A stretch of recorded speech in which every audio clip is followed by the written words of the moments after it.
I'm Jeremy White, and we are talking about wide receiver. I'm Joe Marino, and there's absolutely no reason to overreact to Gabe Davis being back on the Bills. I'm the big O Jerry Ostroski, and in my best Carrie Underwood, I've been waiting 7 months for Sunday night. This is the Locked On Network, and you're watching Bill Squad. Who's ready, Bills Mafia? It's the Bills Squad. Everything Buffalo Bills, every week.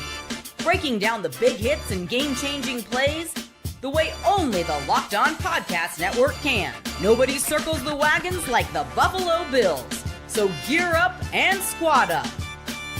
The Bill Squad show starts now.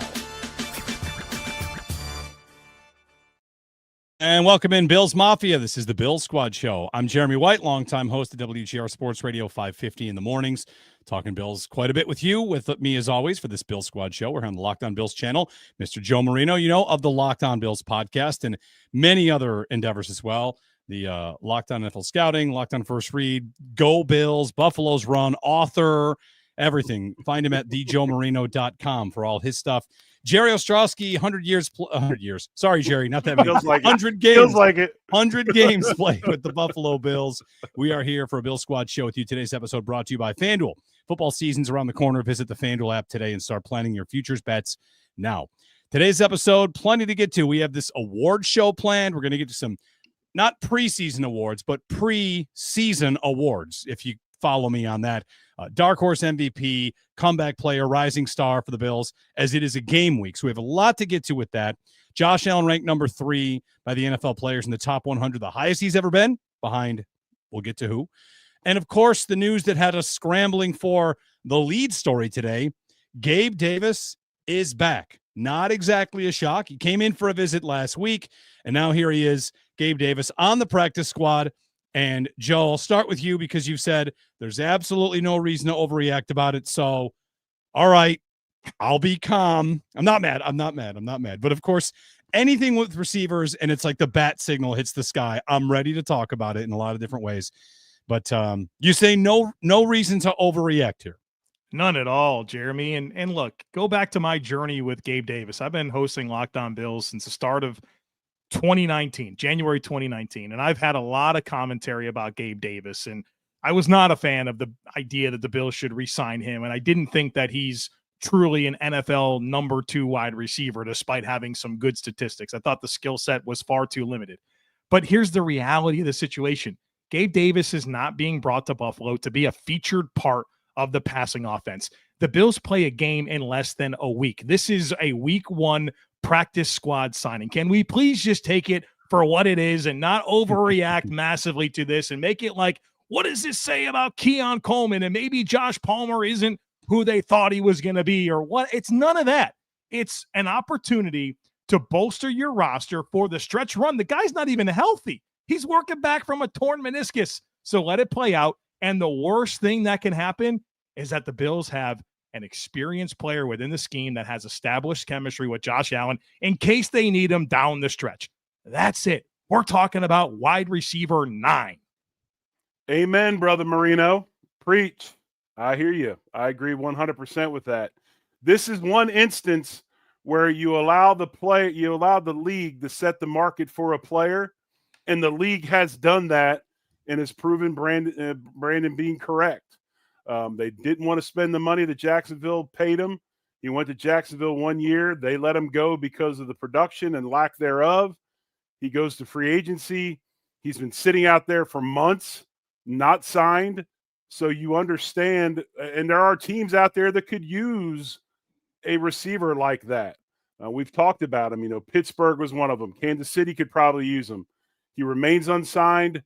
Buffalo brings him in as an insurance policy, much like they did with Poyer, much like they've done with Phillips, although you probably look at the 3, Phillips probably has maybe more of a chance to have an impact on this team this year, I think, than the other 2.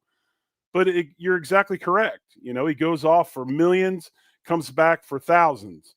And now you've got an experienced guy that understands the roster, understands the playbook, understands Buffalo. And if they need him, they can go to him. This isn't a thing where we're going to look over our shoulder and worry about it. It's used for motivation. It is what it is, guys. And He's got a ways to go before he's ready to play. So let's not freak out, please. I won't freak out. I want to push back on a couple points, which will be good here because, we get to have a little bit of a conversation here. Without disputing any of that, I don't think it says anything about Coleman. If you're tweeting at Joe or Jerry or I saying like, oh, what's this say for Coleman? I think nothing. I don't think it says anything for the receiver core that they have really at all.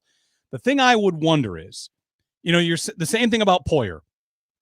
Leadership, how to be a Bill, how to be a pro, all that culture. I got a lot of guys that I can bring in that can do that. They can be on my coaching staff. They can be assistants, whatever. My question is, if they need to call him up, like you're saying, like a break glass, wide receiver 9, he's a guy that knows the system. Can he beat anybody? Can he get open? Like, can Jordan Poyer play? And if a guy's on your practice squad, I know you can't have takes about how terrible that is. But if you do have to break that glass, this is a player that fell out of favor here with this current offensive coordinator, went games without targets.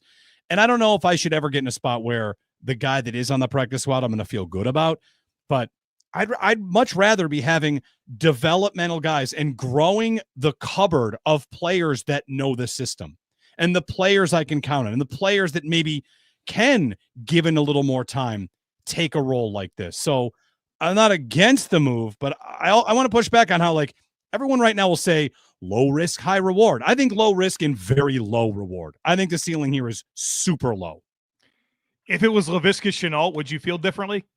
If it was Chase Claypool, would you feel differently? No, what I would want, to be honest, I want young developmental players, and Shenault and Claypool guys, like the Bills kicking the tires on every single receiver that falls out of. I can list the next 10 that are going to come through here because it's a second-round pick that washes out with a team over here. They're going to bring him in 2 years and say, well, he was a second-round pick. Your KJ Hamlers, your Andy Isabellas. It's always guys that have kind of shown they can't do it. And instead, I'd like to have somebody developmentally in that spot. Shavers, to me, is a better idea than this. What did Shavers do? He went out and busted it and made your roster the next season. And I think, to me, and the practice squads are bigger, so I'll give you that. But I definitely want that guy on my practice squad ahead of the get the band back together for the vibes guy that's also hurt. Well, you have him already. You have Christian Wilkerson on the roster. You have him on the Fair. practice squad. And so I like that guy already. To me, this is like those commercials in the afternoon in the summertime when you're home from school and it's like, for as low as 15 cents a day, you can have $2 million worth of life insurance. It's the same thing. This is cost-effective insurance. And what does Gabe probably do better than anything? Josh scrambles and extends plays. Gabe gets vertical downfield. He sees him, throws it up. He makes a play. If that's the best thing he does now, then so be it. He serves a purpose. But I see this as nothing but cost-effective insurance. And, we're in this pattern now where there's a couple position groups that we're freaking out about. Safety's another one where we're just going to go out and sign everybody. Somebody comes available, sign them. I don't care what is his to sign them. It's like, what are you going to sign them with? Promissory notes? You got to have salary cap, right? And you don't have that you don't have that room because you got to have money to bring guys up off the practice squad and everything else. So to me, this is low risk, high reward because they're known properties. They know the system. You're not going to have to sit there and spend weeks upon weeks getting them up to speed. If you need them for a game or two, they're there because they're vets. And the best thing is they haven't been playing. They haven't been practicing. Their energy, their health, it's saved. And they've got a little bit in the tank to go 1 or 2 games, and that's what you use them for. And I just can't see a problem with it. Jeremy, I generally agree with what you're saying. I would much rather have a higher upside, higher reward type player in that spot, but I don't think Gabe Davis is stiff-arming that or precluding that. I think your opportunity was Caden Prather, and he's hurt, right? He didn't get enough time to onboard and ramp up, and that is making it complicated for him to be the next Tyrell Shavers type story. If Gabe was added 6 months ago, I think you can maybe make that argument, but I don't think that's the case. And the same thing with Poyer. Poyer's not stiff-arming anybody. It's the week of the season, and these guys are added to the practice squad. And, down the line, I think that they would provide more value than a lottery ticket. Developmental upside lottery ticket's probably not going to be in position to help your team in week 12 or 15 more than Gabe Davis or Jordan Poyer. Gabe is 26 years old. He's had productive seasons with the Bills. He's made meaningful plays with the Bills. He's disappointed. He's let the team down in some ways, but I I don't think that this is truly a situation where he is precluding the Bills from that. I think maybe the argument I would lean into with that was that maybe some of the decision making back in March or April would have been a bigger factor in why those players don't necessarily exist right now. And Joe makes a great point. I agree with that. On a team that's hard to make, this team was hard to make the roster. It was pretty much solidified with what they had. You guys make it or whatever. Those premier receiver spots for the practice squad are guys that you draft maybe 5th, 6th, 7th round. We only did one guy. We had one guy we picked, and he's hurt. Like you said, Prather. Are these guys just on the waiver wire from other teams? No, because those guys have been released and put on their practice squad. So it's limited. I just think the opportunities to find that guy are limited. We didn't really draft any, so you go with what you got. One more point on this, and there's actually a lot of points to get to, but the idea that he knows the system. Let's not forget, as part of this, the Gabe Davis, Brian Daboll is very different than the Gabe Davis, Joe Brady. True. As much as people like to point out that Diggs didn't fit, Gabe fit even worse. He didn't get targets in games. So, wide receiver 9, break glass. Does he fit the scheme right now? Yeah, no, I think that's a fair point. And you remember that last year, it's a contract year for Gabe Davis, and you're like, well, he's had 1 or fewer catches in 7 of the last 9 games. And you're like, what is going on here? Except for that Bucs game. Remember, that was really cool. And the Eagles game, he had a big. Also a reason they lost the game because he didn't read the leverage right and couldn't hit the game-winning touchdown. That's the highs and lows of Gabe Davis. But I think that's a fair call out. But I do think that's a different situation when you're talking about the last 9 games of a season where a guy takes over as a play caller, as opposed to, hey, you enter a season with a new situation. And I think that the way that Mac Hollins evolved within 2024 would give you some hope that Gabe Davis could do a similar thing when it comes to the blocking and like playing him more attached to formations to help as a play side blocker. And then, all right, we need a scramble drill, something down the field, a glance route. Like those are the things where he can help. And so I think there's a big difference in Gabe Davis as an 80, 90, 100 target option or the Mac Hollins role, which, hey, utility stuff, and a few targets, and I'm not even going that far. I think that's really what Tyrell Shavers can bring to this team, and in some ways, Josh Palmer. To me, it's very much okay. You're available, and I'm not buying this. I saw a tweet from an NFL insider that said Gabe Davis had options. No, he didn't. Are you kidding me? This is not a great opportunity for Gabe Davis. Like, could we look at it from that lens? I don't think it's a good spot for him at all. I think there was much better chances for him to go to different teams and have more opportunity. And so I think this is very much like, all right, you're available. We like you. Some things happen that were good. Stick around. Maybe we'll need you. If not, you're on the practice squad and get healthy and give yourself a chance in 2026. It's almost like Brandon Beane, out of respect, almost let him go out there and try to find a roster and another spot to go to, and waited. And finally it was like, okay, nothing's there, so we'll bring him back. But yeah, I mean, this is a cheaper Mac Hollins option. You didn't want to spend the money that New England paid on Mac Hollins.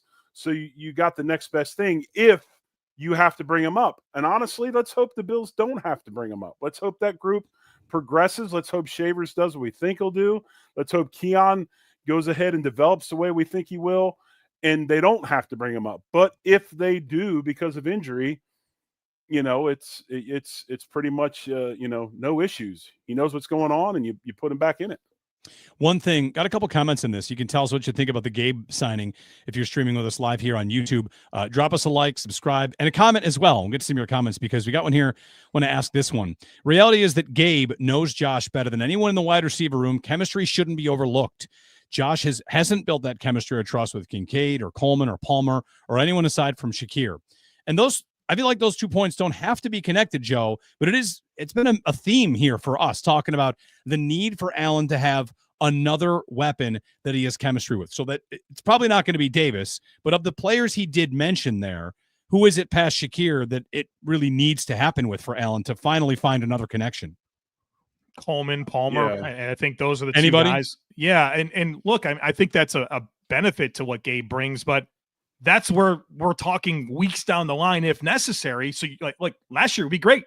You don't have to trade. You don't give a 3rd round pick for 10 games of Amari Cooper or whatever the heck you wound up doing. It'd be nice to have that in your back pocket. So I think that ready-made chemistry, if necessary down the line, is pretty helpful. And we don't have to have the conversation of, well, we just got him here. It's going to take some time, to get him on board. It's like, no, that should be kind of baked in. But here's the other thing. How do we know what kind of chemistry Josh Allen has with anybody? We didn't see him all preseason. I mean, we don't know. Yeah. And now if you've been to practice, Joe, we know all three of us have been there. I think chemistry is being built. Reports are he went to Florida and threw with Keon for extended, or Keon went to California, whatever it was. I think there's more chemistry there than people make out. But to sit there and say that there's no chemistry, how do we know? Because they haven't played together. And we won't know that until Sunday night at 8 o'clock. Sunday night, 8:20, Mike Tirico, Chris Collinsworth, Melissa Stark have Ravens-Bills. We'll, of course, get into that matchup. We've got two shows this week. We'll hear today. We're with you on Thursday as well. And then post-game after Baltimore. One thing I want to just mention about that game, while we're on the topic of receivers, one of the biggest differences in this matchup this time around, guys, and the Ravens are talking like this game means a lot to them. Bad taste in their mouth. I saw Ronnie Stanley said like they ended our season. We want to prove something. Last year, the Ravens come in with Tylan Wallace and who are the receivers? It was nobody. Zay Flowers is hurt. And this time around, their receivers are Rashad Bateman, who didn't play in that game, Zay Flowers, and DeAndre Hopkins. So it's a big test for this Bills defense with a revamped receiver core. Granted, two of those guys are already on the team, but they're healthier, they're better, and let's just say it's week one. I don't know what we're going to learn, but I find myself nervous energy for that opener because the matchup is a serious one. It's a big deal. But where are the question marks about the chemistry in Baltimore? You got three receivers that are going to be counted on that they don't have much time together, if any time together. Now, all of a sudden, where's the chemistry there? I'll tell you where the chemistry is. It's the same thing that Bills have done over the last year and a half that Baltimore's done forever, and that's running the rock. That's running the ball. And then chemistry in the passing game builds off of that. But no, I don't know. It's just the chemistry thing sometimes to me, I get it. It's true. It's there. But I think there's more to it than just, you have to play in a game. I think that you can get it a lot of different ways. Well, and I think efficiency was poor to Coleman and Kincaid last year. You want to see a higher percentage of those targets turned into receptions. I think that's absolutely true. But I think you make a good point, Jerry, that the continuity with the offense going into this year is a different story. And obviously the run game dynamics are a big thing. And look, I know that this whole highly motivated Ravens team coming in to face a Bills team that ended their season is going to be a talking point. But how much of that is the Ravens intentionally coming out and saying that versus media asking questions? Well, how important is this game to you guys? Like, well, yeah, it is important. We'd have a bad taste. Like, of course they're going to say that. So I'm going to continue to throw water on that talking point that seems to be pretty prevalent entering week one. And really, if you ask the Ravens what they're upset about from last year, probably is not as much losing in Buffalo. It's the fact they had to play in Buffalo. That they didn't do enough to have home field advantage. Should be mad at themselves too. Yeah, and they're unforced errors. That's what they're more upset about than this big revenge factor, which I agree with Joe. It's media driven. Yeah. They did beat themselves quite a bit in that game. And correction, Bateman did play. Bateman had 4 catches in that game. No Flowers and no D-Hop in that game earlier on. So we'll see if he's got anything left. All right, it's the Bill Squad show. Get some of your comments reacting to Gabe Davis to the practice squad. It's kind of funny. Like, we've got our Jordan Phillips reaction, our Jordan Poyer reaction, and here comes our Gabe Davis reaction. How do you like the Gabe edition? You can fire something our way if you'd like. Be happy to get your comments later in the show. When we get back, of course, the NFL Top 100 is complete. Josh Allen sees the highest ranking he's ever received. And I think the NFL players got a couple things right, and we can talk about maybe what we didn't like that they might have gotten wrong. So that's coming up here next on the Bill Squad show. Yahoo Fantasy adding this year, Guillotine. This episode presented by Yahoo Fantasy. NFL season is upon us. You can feel the buzz. And I'm playing Yahoo Fantasy. You should too, whether you're a first-timer or veteran creating your millionth league. Yahoo is loaded with fun ways to compete in brand new features, including Guillotine this year. More ways to play Yahoo Fantasy Guillotine League mode, where the lowest scoring team gets eliminated weekly until one team is left standing. It's cool. I've actually done a few drafts already on Yahoo for this, and I can see the way the scoring system works. You're green if you're safe. There's danger zones if you're going to get cut. So you want to play instantly with friends? Try the new Draft with Friends mode. Prefer the classics. Get your crew together and go head-to-head in a private league. No crew, no problem. Join a public league, the easiest way to play. The NFL season kicks off September 4th, so don't wait. Start your league now. Draft now at yahoofantasy.com/LockedOnNFL. That's yahoofantasy.com/LockedOnNFL. All right, back here on the Bill Squad show. And quick thing for you Locked On listeners, we have an important request. Locked On wants to hear from you. We put together a survey to learn more about our listeners and make our favorite podcasts, your favorite podcasts, even better. It's your chance to tell us what you like, what you don't, your answers, advertising, everything. Go to lockedonpodcast.com/survey to get started. Everyone who completes a survey will be entered for a chance to win one of 10 $100 Amazon gift cards. Again, that's lockedonpodcast.com/survey. You can also find the link in the show notes, and thank you for helping us out.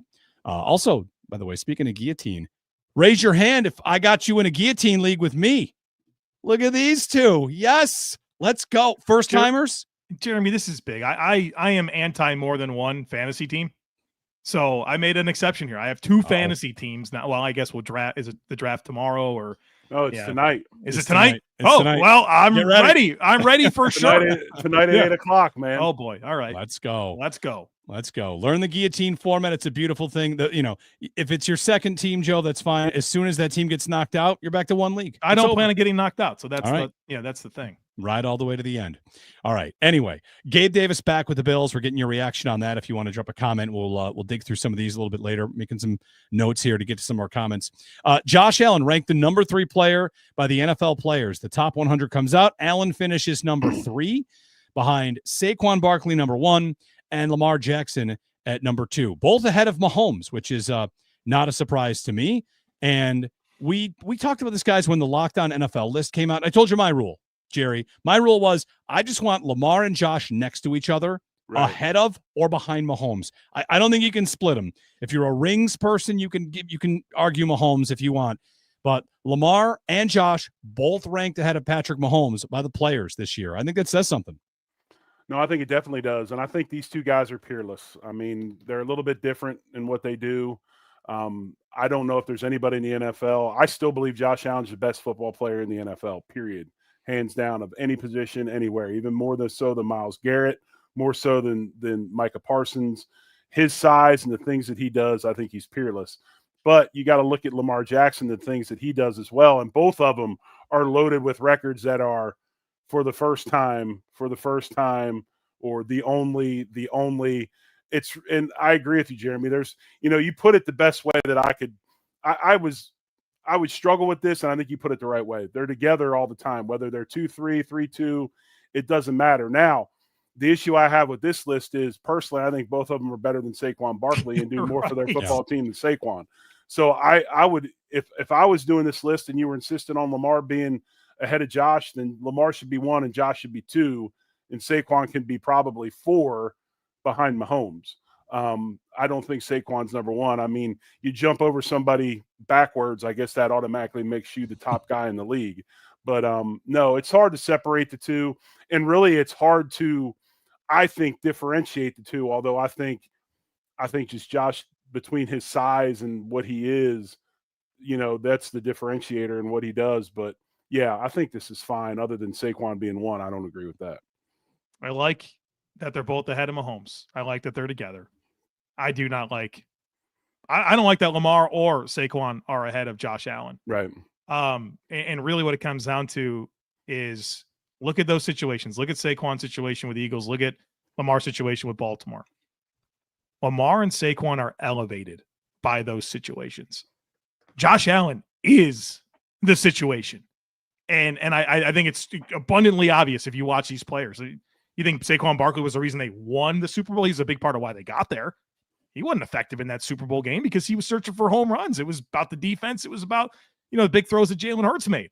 Lamar, I don't think it's a coincidence that the greatest statistical season he's had was when Derrick Henry entered the fray in that same backfield. Great players. These are elite NFL talents. They're close. But I think Josh should have been ahead of both of them. And I think you're right. I mean, you look at the fact that the guys, like I listened to Cowherd this morning, and he had the Bills, his number 2 ranked team. Roster wise, if you look at roster wise compared to Baltimore and some of the teams they had behind Buffalo, are they worse rosters? Probably not. Yeah. He had him number 2 because of Josh Allen. So there are a lot of people out there, have the Bills ranked high because of Josh. This is a lesson that I don't know that the Bills don't know this, but sometimes I feel like, guys, that MVP conversation that you're laying out perfectly, and I think is right for who the best player is. I'd probably vote Josh Allen the best player in football. It'd be him or Lamar.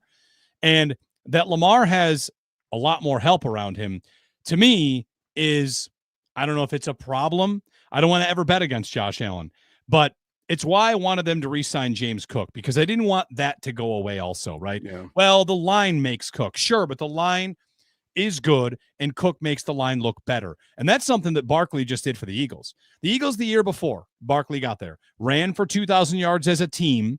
Their leading runner was DeAndre Swift. Then they signed Barkley, and what did they do? A stratosphere above. The offense wasn't their problem the year before Barkley. The defense was a mess, and they went out and they got their offense to be even better. And to me, feels like that conversation with the Bills here, we're always saying, like, oh, it's the defense, the defense, the defense. The offense is just fine. And I'm always sitting here thinking, whatever I got to do, I'd be getting Josh as many good players as possible on that side of the football. So they've got some good pieces, but every time we say that, well, Josh does it with less, I keep wanting to ask, why do we keep asking him to do that? As my camera shakes, I actually hit the table. We should fired up. Well, we're in a little bit of a window here, but eventually I want to stop having the conversation where Josh does the most with the least. I want to say he has the most with him, because that would be the thing. That should be the goal. I had a thought this week. It ties in well with where you're taking this conversation, Jeremy, as we see Micah Parsons now sign a contract that pays him $47 million a season. And you saw what Jamar Chase got and Myles Garrett. These amazing players that are not quarterbacks are now getting paid north of $40 million a season. So I had two thoughts. The first one was, which Buffalo Bills player is most likely to sign a contract at some point in their career, not named Josh Allen, that will pay them north of $30 million per season? You probably have a hard time coming up with an answer. You probably start talking yourself into like TJ Sanders, Deion Walker, or Maxwell Harrison. We've never seen those guys play in the NFL. The other thing that that crossed my mind was, I believe that the Bills have the highest gap in their number one highest paid player in terms of APY and their number two player in terms of APY. I had a suspicion. I talked to my friend Chris Yankee about it. He did the research and he confirmed that the Bills have the biggest gap in APY of their number one player to the number two player. It's Josh to Greg Rousseau. And actually, I think the Ravens are pretty high on that list. I have the data, which of course I don't have ready to get into right this very second. But if you give me like literally 10 seconds. Yeah. So it's number two is actually the Cardinals. Number three is the Ravens. It's Lamar Jackson to Kyle Hamilton. Those are freshly paid players in the Jaguars, Cowboys. The point being is that the Bills, I don't think it's that they don't want superstar players. Everybody should want these players, but because they really haven't had them, they haven't really been in a position to get them. It's more about how many B-plus players can we add to this mix? And I think that's where the margin is different. No, I'm not going to be able to tell you that the Bills have 3 more elite players, but I can tell you that they have like 8 or 10 like really good ones. And whether that's right or wrong is a different conversation, but I think that's what they're subscribing to, because I haven't really seen the Bills say no to star players. They haven't had a ton of opportunities to do it based on their cap situation or where they're picking in the draft. But I think the reality is it is in some ways everybody eats, but applied to the overall roster construction. Yeah. My question to you guys is this, and I thought about this the other day. Do you think the way they construct this wide receiver room has is knowing that the Bills are the first up to get analytics? They love analytics. They're in the middle of it. Do they construct this wide receiver room like a money ball situation? Is there like 1 or 2 different analytics that they look at that this guy had, like Keon has these 2 things? So this is, is it like that? Or because it kind of seems that way. Yeah. My knee jerk would be to say no, just because they are not getting bang for the buck with what they spend there. They're spending, 11 on Palmer and 9 on Samuel. And actually, there was a chart that went out recently. Somebody scraped all the data at Spot Trek, and I hope this doesn't get too in the weeds on numbers. I don't think it will. So it kind of gets to this overall point we're getting at, which is, Joe, you just said like B+ B players. The Bills haven't said no to this guy would make more money than anybody else. Like if Rousseau was, Micah Parsons, they would pay him $40 million probably. Yeah. Or if Cole Bishop becomes Kyle Hamilton, I think they would pay top of the market. So what it looked at, this thing that went out, I got to find exactly who sent it, but I don't have that. It's the percentage of your cap and where in the tiers it is spent. And this kind of brings in the Micah Parsons conversation. Did you guys hear any Bills fans say to you, where's all the money for the Bills? How come they don't have cap room? If they have Josh and then the biggest gap to number 2 and no other crazy star taking up big money, where's their cap room? And I have the answer to that to some degree. So breaking contracts into AAV tiers from there's rookie deals, of which the Bills do not have many, in part because they just signed 5 guys this offseason. So put that over there as why. But from 5.8 million and under and 5.8 to 10 million, these were labeled as low and middle contracts. The Bills spend 42% of their cap space on those deals, low contracts and middle contracts. By comparison, the Eagles spend 20% of their space, half, on low and middle. The Chiefs' number is 27. Baltimore's number is 19. What you're getting at is other teams have high-profile guys they pay, and the Bills, whether it's they have not found them yet or they're ahead of the curve a little bit, that matters too. So they deserve some credit for this. But it does bear out in the numbers that of all the teams, no one spends more on the low contract and middle contract than Brandon Beane and the Buffalo Bills. They're number 1 in the NFL in that department, in low and middle contracts. I think the thought that comes to my mind when you went through that is, one thing that I do every single year on Locked On NFL Scouting with Kyle Krabs is we grade every roster across the league. And we have the Bills as a top 5 roster in the NFL. There's different ways to be a top 5 roster. The Bills get there in a different way. I mean, look at Philadelphia. Philadelphia has one player on their defense that's not on a rookie deal. It's Zach Bun. That's it. I mean, there's just a lot of different ways to get there. And so I think that's my thought is that, yes, I hear you. But the Bills still have a top-end NFL roster, and that's not just Joe, the Bills fan. Kyle likes the Dolphins. And look at ESPN, look at Pro Football Focus, look at other people that rank rosters. The Bills are in the top 5. Yeah. They just get there in a different way than some other teams. And that's something I want to say. Like, if you're listening, I'm not laying that out as this is a problem, but that's the answer to your question. Like, where's the money? The answer is they have been doing it a little bit differently, and they keep good players, and they don't have to say goodbye to any good players because they've signed their Parsons, their Chase, their whatever. I think if they got to that spot, they would, but they really haven't been faced with it, so they kind of are where they are. I found it super interesting. That's where the cap space is. You go in your Monarch Money, you're going through your budget. Like, where's all the money? Like, actually, you spend it here, and that's stuff that you need. But that's why you seem like you don't have the money you need because like you spend so much on the low and on the middle contracts. So anyway, well, how do we get to all that from Josh Allen being number 3 in the Ravens? Well, because it always goes back to remainder of team, right? With the Ravens have 9 players in the top, whatever it is, the top 100. The Bills have 2, and the other one's a corner, right? And it's like, I think that's why we get to these conversations. Yeah. The Eagles had 9 players in the top 100, and it kind of answers the question: how can they afford that? The answer is they have very little tied up in their lower contracts, and they also have a lot of rookie deals, like you mentioned, their entire defense like that. And they manipulate the cap differently than any other team. And the Bills are very aggressive with cap manipulation. That's the other part of where's the money. It's, they keep on straining as much as they can on a year-to-year basis, and the Eagles do that to the umpteenth power. Yeah, it's one of the things about the cap that I love to kind of drive home. The Eagles have, I think I most recently checked the numbers, $142 million tied up in the 2030 season. And half the teams in the league have $0 in that year. Yeah. So while we all kind of think it's a cap, there is a cap, that's right, but it's a very soft cap. And the Eagles right now are like really spending for it. So, and nobody's going to care because they won the Super Bowl. That's the reality. Win the Super Bowl. It's the Bill Squad show. Hopefully that wasn't too cappy. I know sometimes that can get tough, but like it answers some questions. When we return, let's get to our awards. Joe, Jerry, and I, we got some categories, some awards for these Bills players we're handing out before the season, including the Mr. Deonte Hardy Award. I know you're all eager to find out what that is, what that award is for. But we got lots to get to, so stick with us. Drop us a comment, like, and subscribe. This is the Bill Squad show. FanDuel Sportsbook. Yes, FanDuel Sportsbook. We are into football season, and FanDuel has an offer for you listening to us. FanDuel can... with a new customer, bet $5, and if your bet wins, you get $300 in bonus bets to use across the app.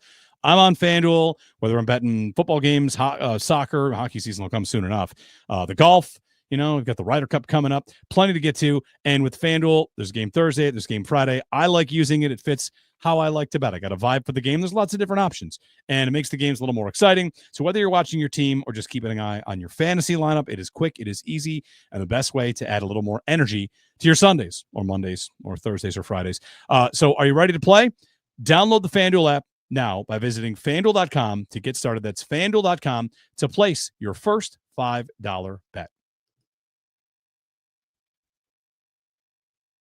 Back here on the Bill Squad show, Jeremy White, Jerry Ostroski, and Joe Marino, all doing a guillotine draft tonight. We'll, maybe we'll bore you all and keep you updated on the details of it, but it's fun.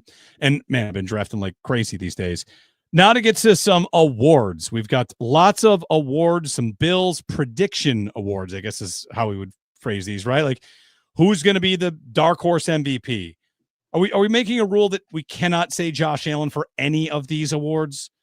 Like, I don't have them down. So okay. Yeah. So these are the Josh Allen-less Bills before the season award predictions. We'll give some awards. And Jerry, why don't you lead us off as we get to the dark horse for MVP? Again, Josh Allen is not eligible for any of these awards. Oop, Jerry's muted. There we go. Oh, sorry. We're back. All right. No, that's all right. My dark horse MVP is the guy who's had 2 rough seasons due to injury. He's come back extremely healthy, looks really good, running like he used to run back in the day. My dark horse MVP is Matt Milano. I think he's a guy that took a lesser deal to come back. I think he has a lot to prove. I think he's got a lot left in the tank. And if Milano can play anywhere near like the Milano we know, will be really good for this defense. So my dark horse MVP is Matt Milano. My dark horse MVP, and let me just say this first. This is a great conversation we're having today. This is the stuff that gets me excited about doing Bill Squad with you guys, where we can like really challenge ideas and have good conversations. I think that's happened for the first 36 minutes today. So like, this gets me fired up about where this season's going to go, talking with you guys on a regular basis. My dark horse MVP is Christian Benford. And boy, I think he's so important. And if the Bills are going to do it this year, their defense is going to meet the moment, right? I think that's what it's going to come down to. And I think Christian Benford's the best defensive player on the team. And with some questions about the rest of the secondary, whether that's the safety opposite wrap, the durability of the safeties, Trey White, when Max Harrison can come back and what he's going to look like, Christian Benford being a stabilizing piece of that secondary to go with Taron Johnson is going to be critical. I think he has a chance to be a game-changing player. He was the cornerback in the NFL last year that allowed the fewest yards per coverage snap, better than the defensive player of the year in Patrick Surtain. And I think him stacking another big season, him becoming more of a, even more of a guy that can take away the football and becoming a true star corner, I think that can happen this year and be the dark horse MVP.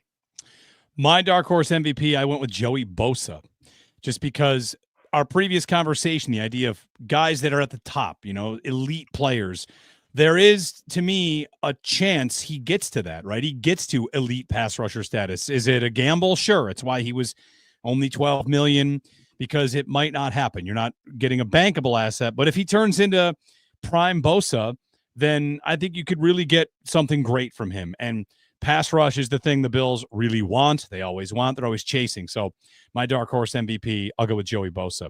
Our next season award prediction, the comeback kid, I'll lead off. I'm going to go Dalton Kincaid. That might be we might get clean sweeps across the board here for 3 of us for some of these players. But Kincaid is a player that year 1, it's a switch of coordinator. Year 2, there's a knee injury. They're trying to find something. The identity of the offense is kind of changing and discovering what it is. And I feel like this year, maybe they can settle into more of who they are and what they want to be. And that chemistry with Allen, you can tell Allen says it, Joe, right? We talked about it last show. Allen says, I got to be better for Kincaid. So my comeback kid is Dalton Kincaid.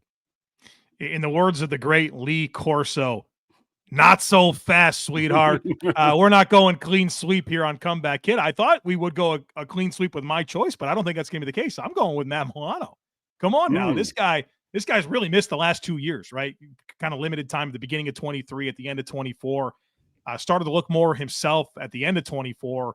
And then, of course, what he put on display during training camp this year. I love what Bobby Babbage said. He's asked about Matt Milano. He goes, Matt's great. Stay healthy. That's it. And that really is it. And if he does that, he hits free agency next year with a big chance to kind of cash in. And so I'm expecting big things and excited to see this Bills defense once again with 58 doing what 58 does. My comeback kid wasn't on this roster last year, and it's Joey Bosa. The reason it's Joey Bosa is when you look at this Bills defense right now and the injuries at the secondary, the most effective way to help a group that's struggling with injury like that secondary, like that cornerback group, is to have a pass rush. A good, stable pass rush makes the quarterback get the ball out quicker, makes the secondary more right, gives the secondary the ability to take chances because they know that rush is going to get home. I know he wasn't on this roster last year, but there was tons and tons of question marks about Bosa.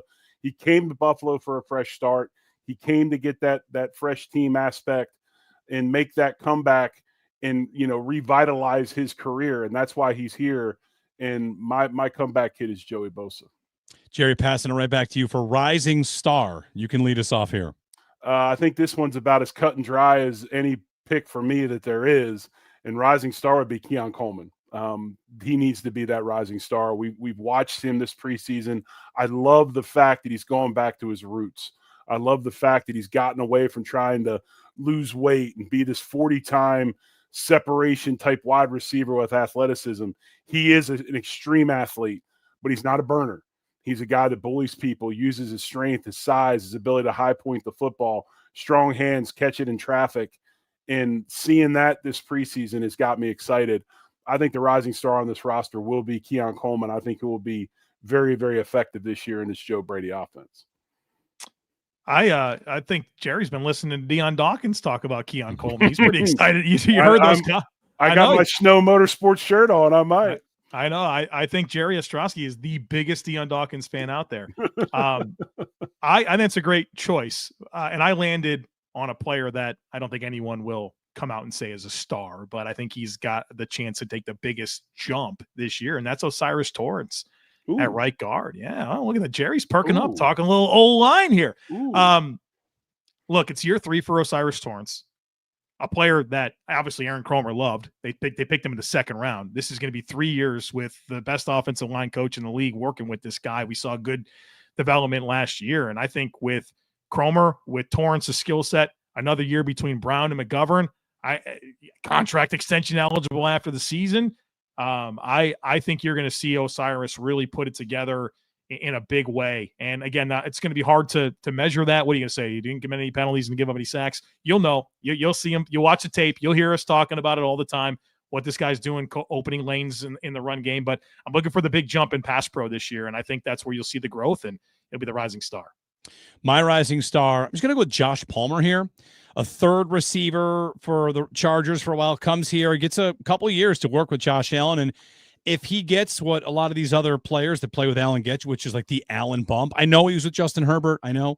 But if he gets the Allen bump, Josh Allen has been probably still wanting to throw the ball down the field a bit, and Palmer might give them a bit of that on the outside. So my answer for rising star is going to be Josh Palmer. Don't forget about Joe Marino. You may lead this one off. Yeah, I warned you guys that I wasn't always going to have a player specifically for all of these, and this is going to be an example of that.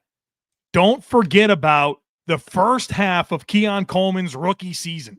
We have forgotten about it, and I need to remind everyone because we're so focused on the way that season ended, which was a disaster for Keon Coleman. I am not defending that. But let's go back to weeks 1 through 9 when he was right there in terms of production with all the rookie receivers that everyone loves, like a Ladd McConkey and a Marvin Harrison. You know, he was 130 yards away from where Malik Neighbors was through 9 games on 50 less targets.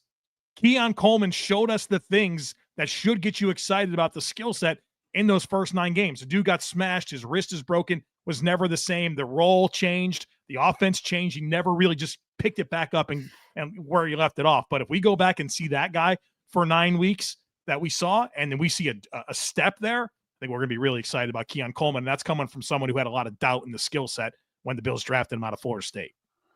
Don't forget about somebody who I think is one of the most underrated off-ball linebackers in the NFL right now, and that's Dorian Williams. I think he does a tremendous job. See ball, get ball, first, second down. He's making tackles. Usually is in the top 3 of tackles on this defense. Now he does lack a little bit in pass coverage. He's getting better in that area. But as far as a physical tackler, and when he gets his hands on you, you're on the ground and makes up ground in a quick way. Don't forget about Dorian Williams. I mean, we talk about Matt Milano. Hell, I had him as my dark horse MVP. We talk about Terrell Bernard. Dorian Williams is a damn good linebacker, and I'm glad he's on this team. My don't forget about, I'm going to go with Max Hairston here, just because his timeline to return, we know it's a minimum of 4 games, and it might be loose, and they could lose to Baltimore maybe in the opener. They got an easier schedule after that. But don't forget, their first-round pick at some point's coming. At some point, he'll get up to speed, and if he's the kind of difference maker that they drafted him to be, Benford and Hairston could be a really formidable pair. So we kind of have to wait to see him. I mean, don't forget about could have been Michael Hoyt as well. Like, right? I'm glad you said it. I was sitting here waiting. I got to get an honorable mention in here. Michael Hoyt too. Yeah, eager to see him play. So those 2 guys, don't forget about them. Needs to rebound. Jerry, you want to lead off?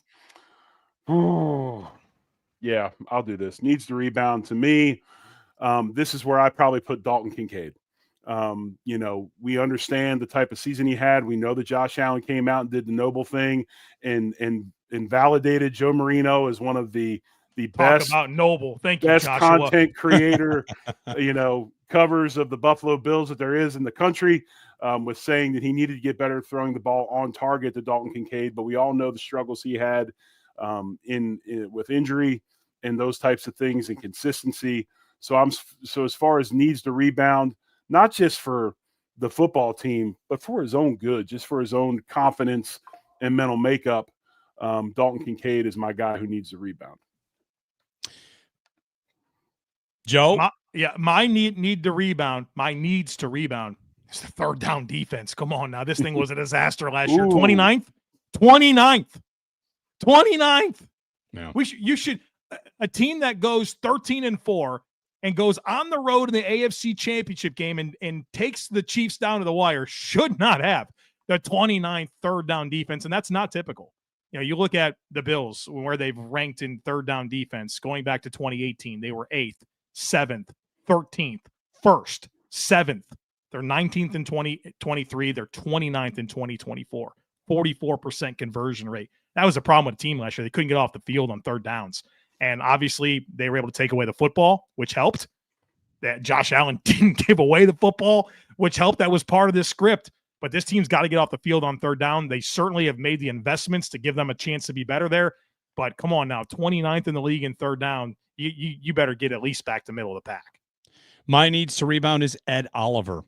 It wasn't bad, but he signed that extension and had a great year, right? When they signed that deal, I thought Oliver had a great year 2 years ago, and last year was just a little quieter, and he's going to be important for the guys he's playing next to. Got a couple of new young bucks up there with Deion Walker and TJ Sanders. So give me Ed Oliver for a bit of a bounce back season. Again, I don't think he had a terrible season, but it wasn't necessarily up to the season before it. So Ed Oliver on needs to rebound. Under the radar. Who do we got here? I'll go first. All right. Under the radar. The only guy that gets talked about the least other than an interior offensive lineman is a tight end that plays on the line of scrimmage at the end of the line of scrimmage and blocks play after play after play. Because nowadays our tight ends have to play out in the slot and they've got to do all this stuff in the passing game. Under the radar will be Jackson Halls, the rookie from Yale, then went to Georgia Tech. Halls has done nothing but been phenomenal in the block in the run game this preseason. What he's doing in the running game has me excited because it's going to open up even more of what Joe Brady wants to do in that power running game. And just I have thoughts about him and Alec Anderson on the field at the same time. And, I don't think this position can be valued enough. And we finally got one, and you're going to see what a luxury it is to be able to put a guy out there that actually maybe can run a little bit of a flat route and be in the passing game, but can also bring that blocking aspect to it. So my under the radar guy, a guy I'm excited about, would be Jackson Halls. Jerry, you see the tape? You watched the all-22 of him in the preseason. You have any quick thoughts on the blocking? I highlighted a bunch of it in my all-22 reviews, but I'd love to hear from you. Yeah, I think it's phenomenal. It's clinic tape. I mean, this kid's a rookie, and it's clinic tape. I mean, there is a reason why Aaron Cromer has already said, and I've seen it, that this kid may block as good as any tight end he's seen, and he's seen a lot of them. And what's funny is, Cook is, or I said Cook, 88. Knox. Knox is willing. He's mostly able. Dalton's willing, somewhat able. Hawes is willing and extremely able. And it brings a whole new aspect, man. The all 22 is phenomenal. Hands inside, steps are correct. What's funny is when you watch a tight end next to a tackle, and the step processes, the step sequences and hand sequences are the same as the offensive lineman, you've got something. And when you watch him in all 22, you got to really pay attention that that's a tight end, because his movements and steps and hand placements, head placement, it's like he's another offensive lineman. Under the radar for me, I was going to do Dawson Knox there because he's one of Allen's favorite targets when he gets targeted, and he's good in the red zone, and he always – but I'm not going there. I'm going to go – I got something else here. I'm going to go with Tyler Bass because don't forget, I mean, this game Sunday could be really important. It could come down to a kick, and the sore pelvis kicker – I'm going to – is he on the injury report as of tomorrow? Like, we're going to get injury designation. So don't forget about – even though we already had it, don't forget about this is under the radar. I just think the Tyler Bass story is under the radar because it was a story last year. He made a big kick and kind of put it to bed, but this is the NFL. That story could come right back if he has a bit of a slow start, if the injury's a factor there. So to me, Tyler Bass is an under the radar kind of story right now. Yeah, I love this superlative because you can go in a bunch of different directions with it. Like, Jerry's bringing in Jackson Hawes as a benefit, and then you kind of bring it to a concern level. I go to a concern level here as well, and I had kicking and punting down. You mentioned Tyler Bass. I don't have to rehash that. I'm concerned, right? I mean, not only did he have a limit of 48 against Tampa Bay, pelvic area soreness, the Bills worked out 3 kickers last week. I'm waiting to find out tomorrow, what the heck's really going on there, and if the Bills signed somebody or what. I mean, it's concerning. And look, even if Tyler Bass is ready to go, I'm going to be nervous, based on the whole overall situation and the things that we just talked about. I'll be nervous if they sign somebody anyway, some kicker available on the Wednesday of week 1, right? It's all concerning. And like you said, I mean, this could be a field goal game, and you want to have confidence in who you're trotting out there. Keep in mind, Baltimore, rookie kicker, right? They got this Tyler Loop. See if he's any good. But I think punting goes right under this as well. I mean, I think Brad Robbins actually had a very good preseason. Like, I was really mostly satisfied with him, especially after the bad year that he had for the Bengals in 2023. But like, by EPA per punt in 2023, Robbins was like comfortably the worst. So there was like whoever 31 was, and then there was a chasm, and then there was Brad Robbins in terms of where the EPA was. And you're talking about a drafted punter who got hurt going into his next season and then never got another chance. So I'm optimistic based on what my eyes showed me during preseason and training camp. But let's not forget what happened in 2023. I hope he turns it around, but I think there's a lot to be concerned about when it comes to kicking and punting for this team. Couple more awards to get to. We'll get a break in very quickly. Breakout Guy. We're going to talk too much about Guy, and the Deonte Hardy Award as well. It's coming up here. Our awards before the season. Your comments as well. Give us a like. Give us a subscribe here on the Bill Squad Show. Upside. Let me talk about Upside. Are you still paying full price for gas? Well, stop leaving money behind. Get real cash back every time you fill up with the free Upside app. Simply download the free Upside app in the App Store or Google Play right now and start earning cash at the pump today. Use my limited time promo code TOUCHDOWN and get an extra 25 cents back per gallon on your first fill up. You could make up to $300 a year just from buying the gas that you already needed. At first, it sounds too good to be true, right? But it's legit. Real people getting paid just to make their daily commutes, and you can too. Plus, you can cash out anytime to your bank account, PayPal, e-gift card, Amazon, other brands. Don't let the offer drive on by. Download the free Upside app now using my limited time promo code TOUCHDOWN for a limited time, 25 cent per gallon bonus. That's promo code TOUCHDOWN. Offers vary by user and location. Go to upside.com for terms and conditions. All right, back here, moving on from under the radar to our next award. We've got Bills award predictions we're getting to. And up next, Breakout Guy. A little bit different than Rising Star. Who's a breakout guy? Maybe he's more of a household name. Maybe it's a breakout storyline. Joe, you've been using some license here to kind of take it where you see it. So lead us off for this year's Breakout Guy. I want to make this one real simple. Dalton Kincaid, go listen to everything I said for the last 8 months. Damn. Okay. I've said it all. I've said everything I could possibly say. It's been a little quiet. People haven't been talking about Kincaid. I don't think in television that was a smooth segment. I know, that caught your co-host off guard. That's all right, though, man. I'm sorry about that. We're television guys now, remember. My breakout guy is Terrell Shavers. I think Shavers is going to validate the fact they put him on the 53. I think he's going to go ahead and do the things that he did in the preseason, in the regular season. I think he's going to be a big third down target for Josh Allen, especially in scramble situations. I think Terrell Shavers is he's going to have a good season. He's my breakout guy. This might be our first double up. I'm going to go Kincaid on this. I think my breakout guy. I mean, I said earlier up, I think he's comeback kid for the same kind of reason. So breakout guy, give me breakout guy, Dalton Kincaid. We're gonna talk too much about guy. I'll start. Cole Bishop. Fair? Good answer. I'm going to elaborate on that. So keep going. I'm going to elaborate.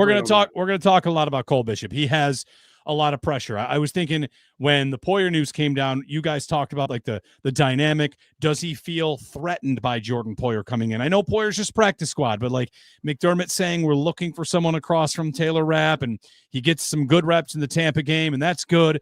But man, the position he plays, all it takes is one big, punch to the face of a 72-yard touchdown, and Bills fans will never forget that. So, I mean, that was his rookie season, Nico Collins. It takes one big mistake, and that sticks out. So we're going to talk too much about, and I mean, I feel like he'll deserve it, but we'll see, Cole Bishop. See, this is a perfect segue. We're going to talk too much about the safety room in general, not just Cole Bishop, all of them. And, obviously that Bears game put everybody on high alert.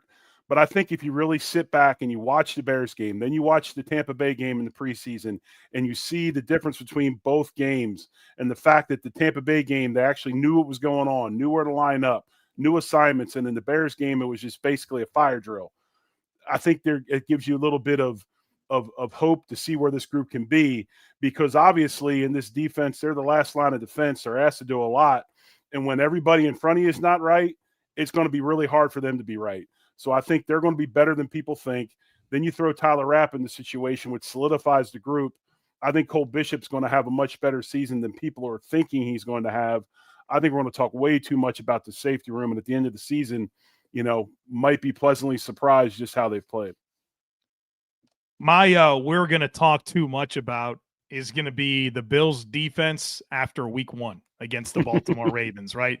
All these investments defensively, all the excitement that it can be better, and you get the Baltimore Ravens in week 1. Listen, nobody's stopping the Baltimore Ravens. This team averaged 30 points per game last year, most yards per pass, most yards per run. They average nearly 200 rushing yards per game. They don't turn it over. They're third lowest in terms of turnover rate. It's a special offense with some really special players. I think it's a nightmare matchup for the Bills anytime, but especially in week 1, where you had a foundational year, like if you can believe it, a foundational year for Todd Monken with Derrick Henry and Lamar Jackson.